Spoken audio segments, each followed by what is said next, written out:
Hade ni en bra gårdag? Härligt. Kan nog bli fantastiskt idag också, känner vi på oss. Vi har ju precis kommit ifrån Bio Roy och där vi snackat lite med Alan Wilder och visat världspremiären av Recoils A Strange Hour in Budapest. Gillar ni vad ni såg, ni som var där? Ja! Härligt. Och Alan är ju även här. Så without further ado, Mr. Alan Wilder.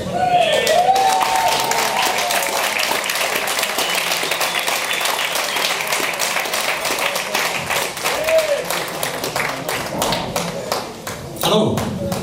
Nice to see you again. Did you enjoy watching the Recoil movie? Yes, I did, yes. I don't know if some of you came just now, maybe. Yeah? Why didn't the rest of you? Good question. Yeah, we had a good screening just now by Roy. I really enjoyed it. It's the first time I've actually watched our film properly on a big screen from start to finish. And it looked great. Luckily they've got a really nice projector at the cinema, so it was a really nice experience for me.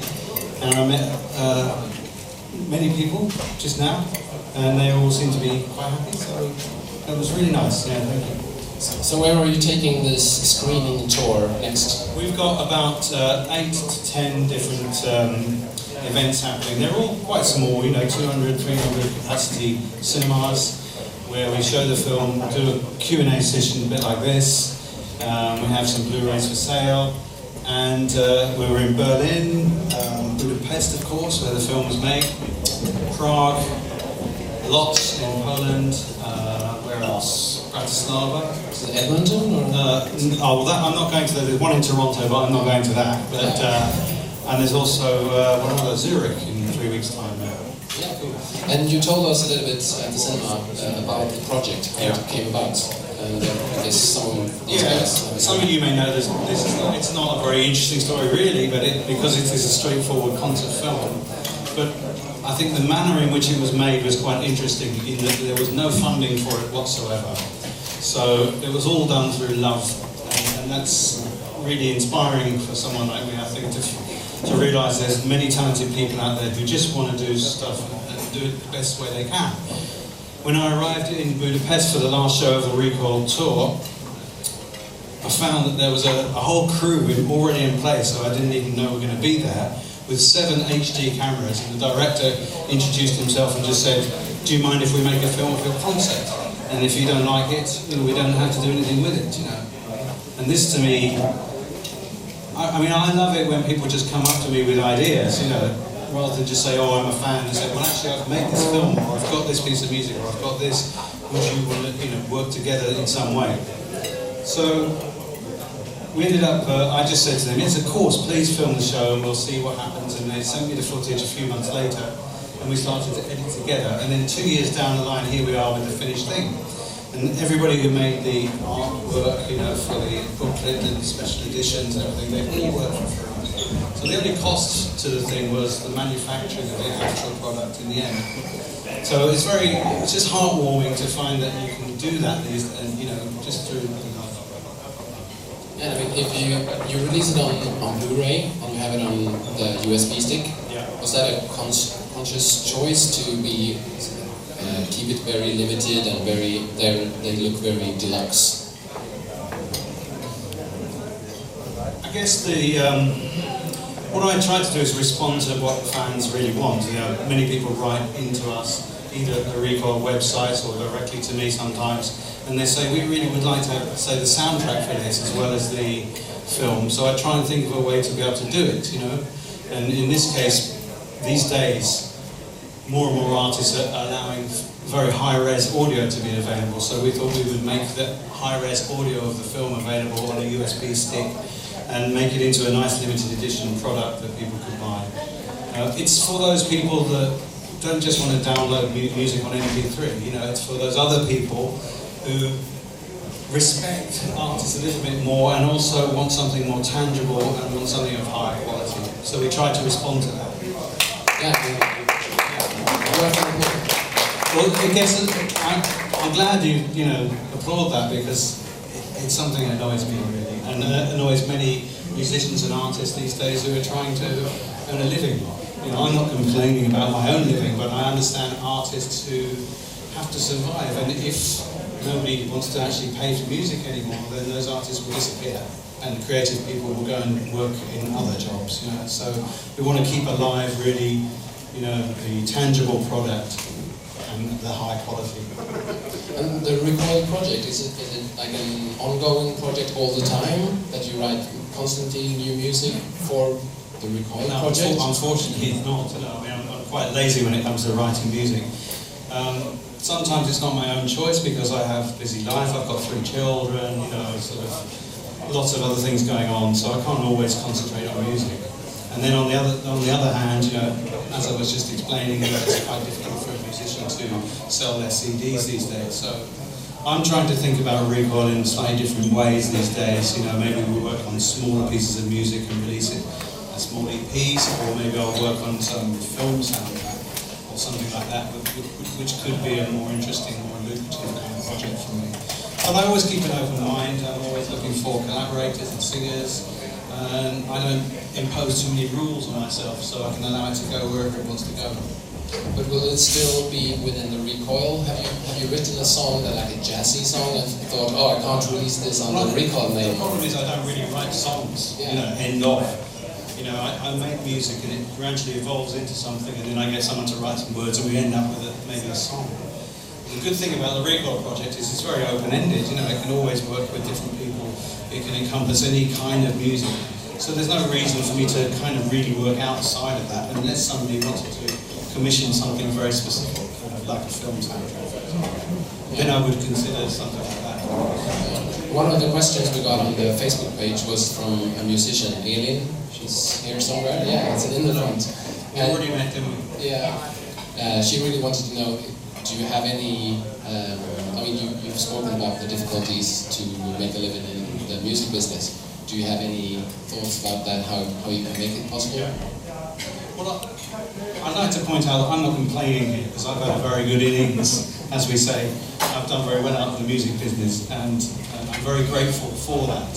So I'd never stand up here moaning and groaning to people. But this is obviously something we're all aware of, about how the industry has really changed over the years. And I think the only thing you can do is respond and take more control over what you do. And that is to get involved in, you know, your own distribution and promotion. And I've been doing that recently with this film project, but also some other more recent releases of Recoil, where we kind of basically controlled everything from the making of the music right through to the final distribution of the product, whether it's through the online web stores or using outside distribution, you know, fulfillment services.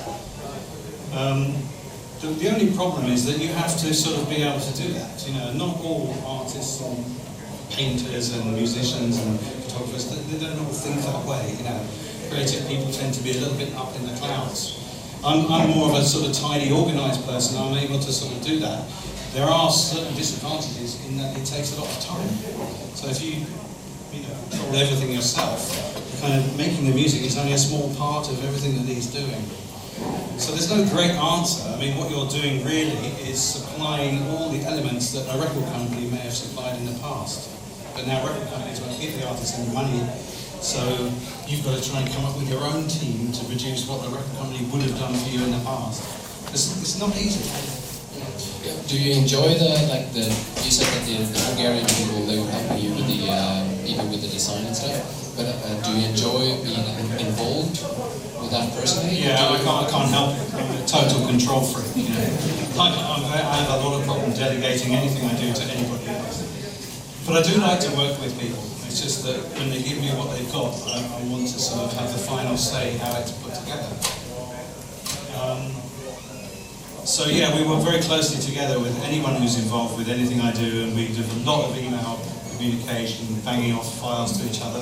And of course that's the modern way of working, which couldn't have happened 10, 15 years ago, but now we can all send files across the net quite quickly and collaborate in that way. I sometimes have a few language barriers, mind you, because most of my fans seem to come from either Eastern Europe or Germany or those kind of countries. Google Translate is good, but it's not perfect. So, shall we open up for some questions from the audience? Anybody? Fire away or come over here and you'll get the microphone from me. Or shout. Andy. Oh, unintended. Okay, here we go. What was the first synthesizer you bought?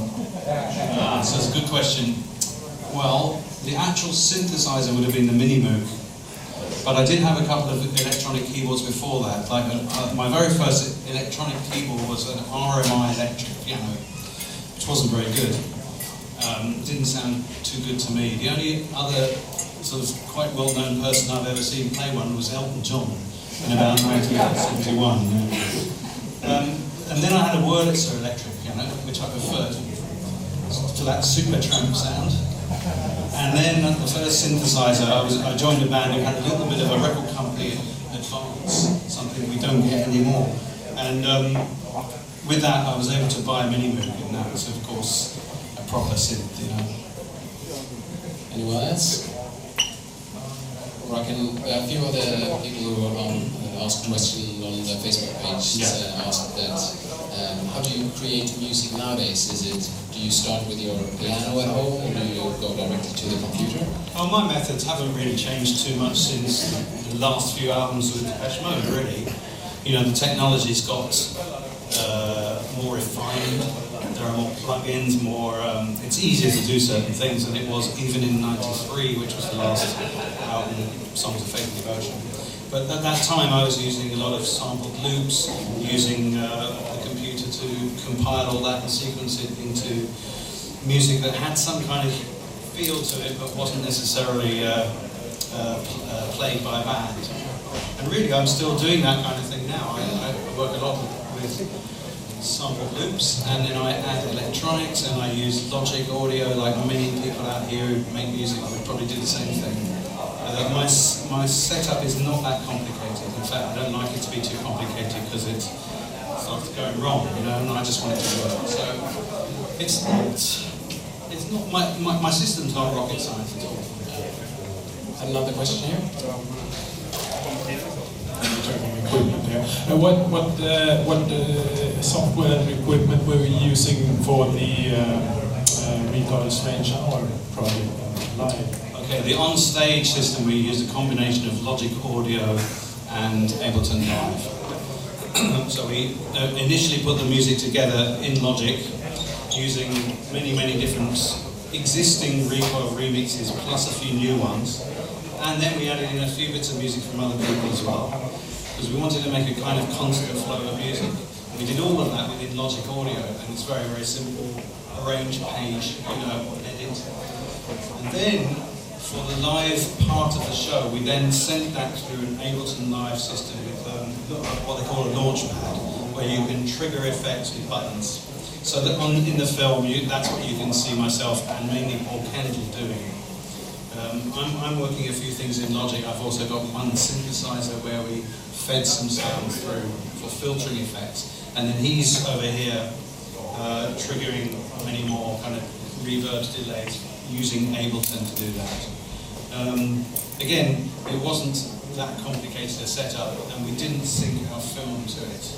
We did at the very end actually, but for most of the tour, we didn't run them in sync. We just pressed go on two machines and hoped that we would stay together, which it usually. Anyone else? I've got a specific question about Enjoy the Silence. I had it the other day, and from what I understand, it was you that saw the potential in it. I made it what it was, really, from Martin's demo. But were there other tracks that you heard that this could have become better, but you got, let's say, voted down? Yeah, just about every track. Yeah. I'm not joking. That's not really true. We did argue a lot over direction, as all bands do, and in the studio, I guess, with Depeche Mode, we actually had more specified roles than most groups, and in fact, it was mainly Martin and myself who worked on the music. Dave obviously did singing, and then whoever was producing with us would be another musical voice. So really, if you're talking about, let's say we're talking about Violator or Songs of Faith and Devotion, it was mainly myself and Flood doing the sort of nuts and bolts of the music with Martin's ideas and his sort of feedback. And then the others would kind of sit back from that and come in at various stages and just say, oh, I like this direction, oh no, this is totally wrong. So it wasn't as bad as I described, but some songs were kind of easier than others, as they always would be, you know. Like, for example, Enjoy the Silence, as you said, started off as a harmonium and voice slow kind of ballad. Yeah, and that mix is pretty much what the demo was. And I had this kind of thought about giving it a bit more of a dance feel and everything. And Martin initially wasn't that keen on the idea, but between myself and Flood, we persuaded him to just go away for a bit and just let us try some ideas. And I think he quite quickly, and Fletch and Dave, when they came back and heard what we had as an embryonic version, which would have been bass line, drum, a couple of sequencer parts, you know, and a guide vocal. I think they all actually saw the potential in that one. So in fact, that wasn't as difficult as some other tracks where we had many more problems arriving at where we ended up. For example, Policy of Truth went through many, many different versions before we got to where we ended up, and we could not agree on how it should sound. Same with Walking in My Shoes. We took a kind of more, for us, what was a more left field approach, where we all played together, something we'd never done before, a normal band. And I think I played bass, Martin had guitar, we had a drum machine, Dave was on congas or something like that, and that's how we got the basis for that song. So even though we then kind of restarted and did it more in our traditional way of working, that gave us the basis of that version, which we ended up with. In Your Room was very difficult to do because that was essentially 3 different versions which we edited into one in the end. And it took a long, long while for us to realise, well, that's probably the best way to go with that and to formulate the build that has. Judas was a really difficult one because Martin and I just did not see eye to eye on that one at all. Trying to think of other good examples to give you, really. I mean, I think every song is different. Some come together quickly and some take much, much longer.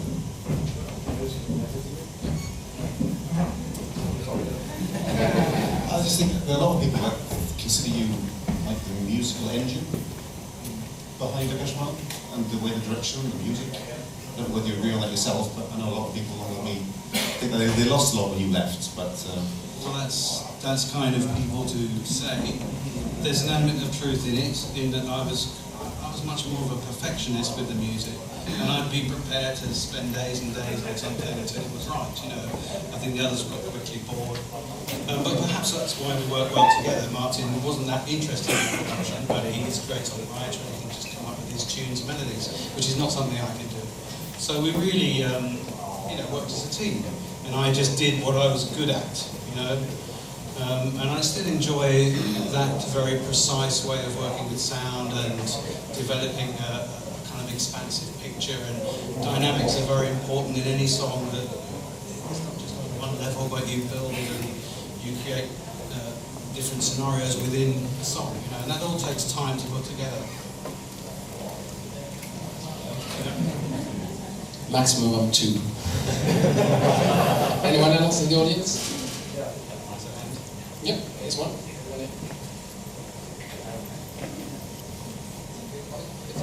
Okay, I have a very nerdish question about Depeche Mode and sound. There's an anecdote about Depeche Mode, Gareth Jones, Hansa Studios, that there was some Einstürzen Neubauten sounds still in the studio when you came up and you did the Master and Servant and so on. Is that true, or is it just an anecdote? There's no truth that we took any sounds from Einstürzen Neubauten, none at all. But obviously they did exist at that time when we were experimenting with sampling, and I guess somehow, amongst many other things, that may have well influenced us in what we were doing. You know, many things influenced us. I think the main thing was that the easiest things to sample when you first discover that technology are kind of noisy metal sounds, because they tend to be right in front of you, and you start hitting things and go, let's sample it, you know. So no, we certainly never stole any sounds. We were really keen to make our own sounds, you know. So everything on People and People and Master and Servant and all those tracks, they're all mainly sounds from the kitchen in Hans' studio, or places similar to that. And we did go out, I think it was for the Construction Time album. We went out with Garrett's small tape recorder and some very good quality microphones outside into the streets of Shoreditch in London and under some disused train arches, and we found loads of old metal pipes and corrugated iron and all kinds of things, and we made loads of recordings of those. We took them back to the studio and put them in the Synclavier, which was the state-of-the-art sampling device at the time, owned by Daniel Miller. It cost £60,000, this beast, and it never really worked very often. The drive was this big, you know, and we had a guy who used to come in every other day to try and fix it up. But when it worked, it provided really high quality samples, higher than any other machine that was around, like the emulator, for example. So we used that a lot around that time. Yes? Andy? Yes. First of all, I would like to recite ABBA. Thank you for the music.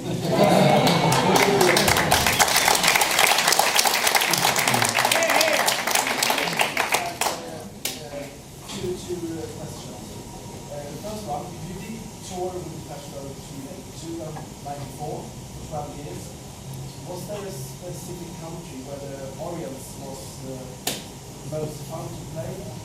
Or, favorite place? Favourite place? Yeah. Well, the best audiences tend to be the ones that are most starved of music.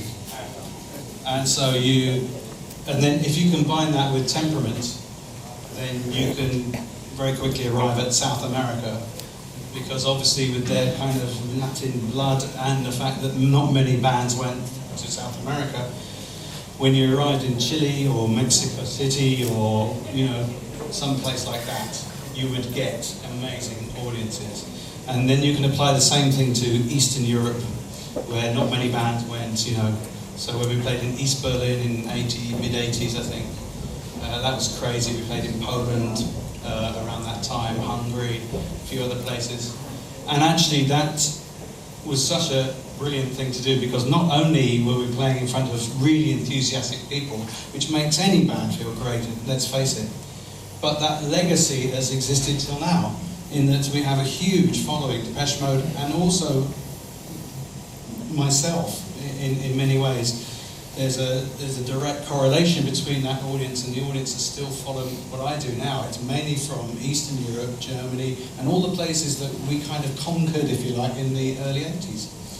So it was well worth going to those places. Many other bands at the time said, we don't want to go there, too much aggravation, you know, have to deal with the local police, we can't get all the equipment we want, we're not doing it, you know. It really paid off to do that. Russia is another place, of course. I downloaded on B-sides, great, and my one favorite is In Your Memory. Can you please recall where you wrote that song? I think I recall writing it in London in my flat at the time. There was a period where I felt I should contribute more songs to Depeche Mode, but they didn't really come that naturally to me. You know, I wasn't good at writing lyrics, or every time I wrote a lyric, it just, I looked at it and went, no.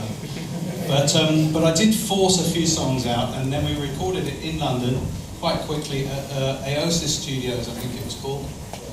I don't have any special recollections really about the period, and I've never been that happy with my own songs that we recorded with Depeche. Thank you. I think we have time for 2 or 3 more quick ones. My name is Daniel. I'm teaching music production in this facility, and I failed to record piano sounds the way you do. I've come to the conclusion that the low piano it's something magical you do with that. I'm thinking there are some songs with extremely low pitched piano notes, perhaps ending songs. Yeah. And they have this profound bass quality and wonderful overtones.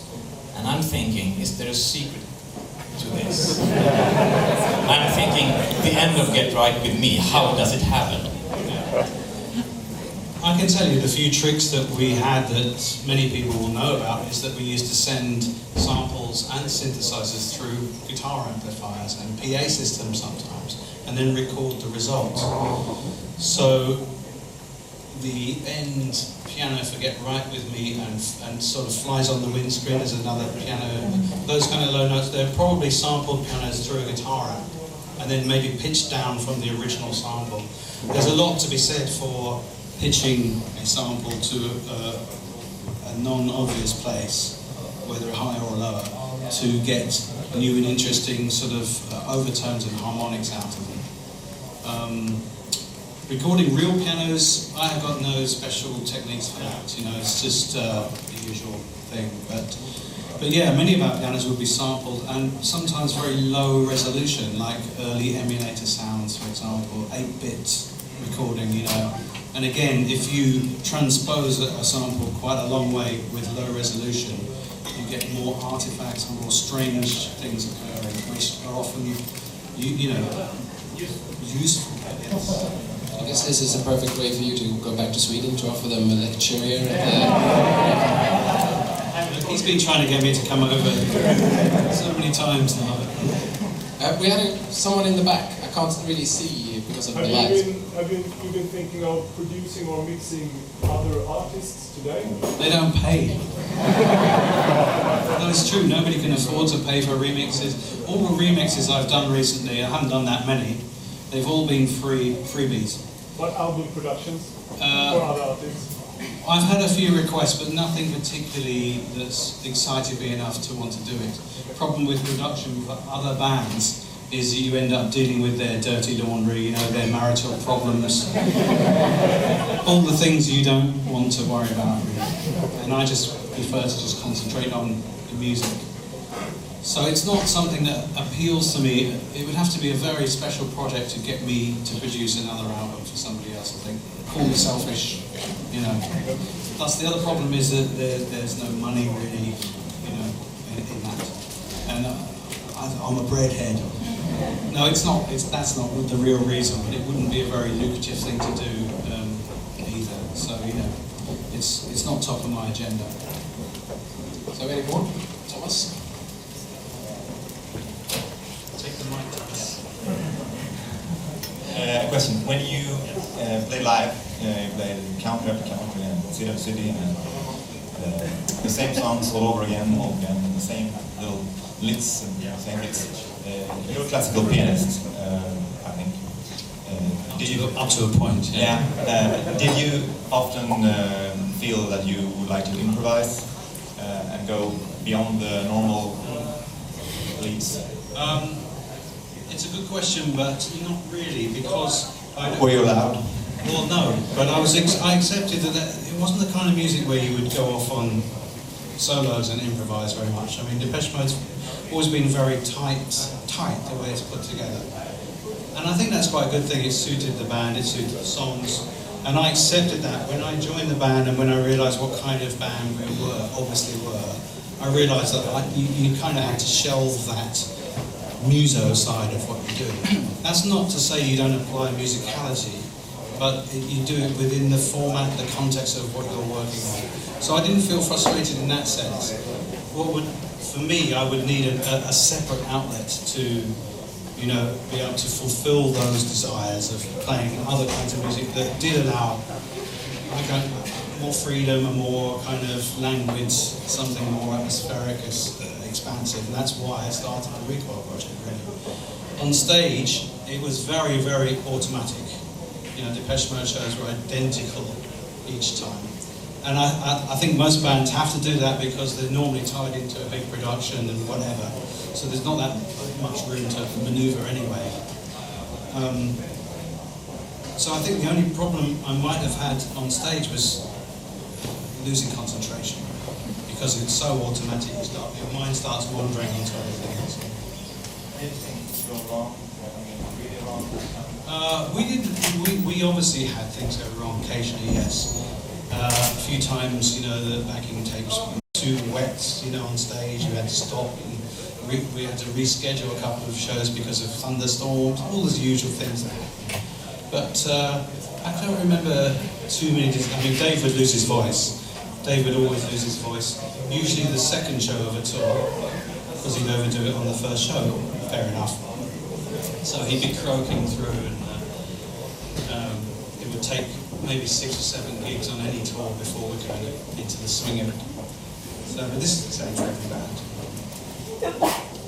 We don't have that many thunderstorms in Sweden. No. We're lucky in that way. This year, I think we have this year. So, 2 more. So, Howdy. Quite a while ago, you stepped up on stage in the Royal Albert Hall together with Depeche Mode, playing somebody on the piano. What happened? Because nobody expected that. Well, I've kind of explained this story really. It's just Dave called me. I think he texted me actually, the modern way, and all right, man. And so his texts normally start. Just said, you know, we're doing this charity thing.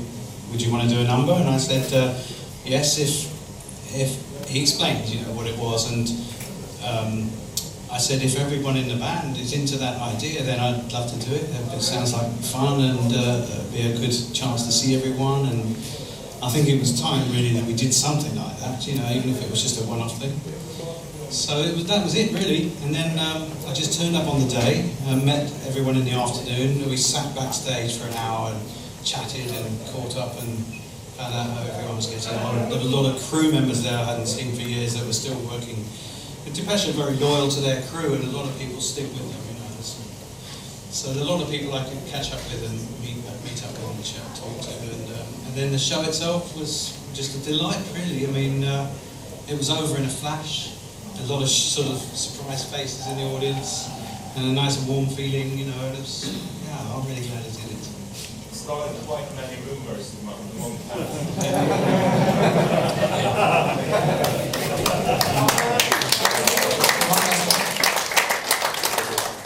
When Depeche Mode goes to an exotic tour, it was your decision to make a new arrangement for songs, or it was a whole band decision? We need a new arrangement. Yeah, good. That's the last bit of the devotional tour, you mean, right? Well, I always pushed to change the live versions for the tour, and I tended to be the one that would insist that we, you know, rework the song somehow. Just for the same reason as the other guy asked me, you know, did I get bored? That would be the reason, you know, to try to do something different each time. And because we were so constrained to the production that we had behind us with film and everything, we had the only sort of creative part you could really do with the music is pre the tour, you know, before you go on a tour. So this was an opportunity. We had a month, I think, or 2 months between legs to go back in the studio, change a few things around, rehearse for a week and do something different. It was just fresh for us all, you know. And I enjoyed that aspect probably more than playing the songs every night. The actual preparation and working out what the versions would be like. Try to envisage how certain sections would work with an audience, you know. Yeah, Alan will have to do some interviews in 20 minutes, so he will do some signing, and I think you sold everything at the cinema. Yeah. But you can still order everything, and you can get something signed here, and then order it online. Yes. Okay. Well, thank you all for coming along. And,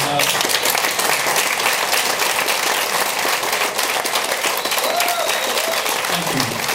Enjoy the rest of this festival, and I'll see you again sometime. Cheers.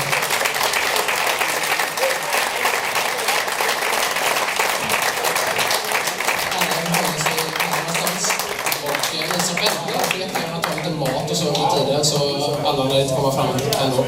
Tack så mycket.